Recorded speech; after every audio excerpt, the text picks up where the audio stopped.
Mary, your relatives also own businesses and land in nearby Muskogee. How were they impacted by the massacre, and how did they rebuild afterwards? Well, I'm really glad you asked that question. One of the things that's really powerful is a cousin of mine. Her family on the other side of the family owned Ragsdale Funeral Homes, and they had a business in Tulsa, but they also had the business in Muskogee. It was a chain.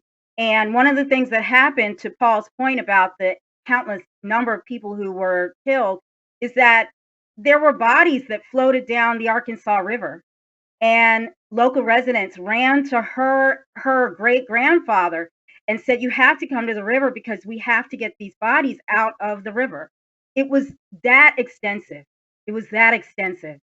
And how they rebuilt was, you have to keep in mind there's this network. So when I talk about the National Negro Business League, it's because there are these Black networks that were a source for survival, whether it was a social network, whether it was a civic network or a business network. In this case, it's the National Negro Business League. And so all these men and women pulling together their resources to help rebuild. I think it was only 4 years after the massacre occurred that they held the annual meeting for the National Negro Business League in Tulsa. Now, what does that mean? That means that all that money that would be spent for an annual meeting would be spent amongst businesses in the area that had been rebuilt.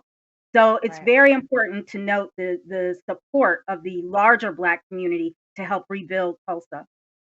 Mary, why were people detained afterwards? What was the purpose of holding Black residents prisoners? And how were they released? Well, my notion of them holding Black prisoners is they're it's a land grab, it's a control issue. And I have to say this, Tracy, because I don't hear enough people talk about this. This was a complete gaslighting. You have people who built homes, businesses, schools, churches, they built communities. And then afterwards, these people are stripped of everything.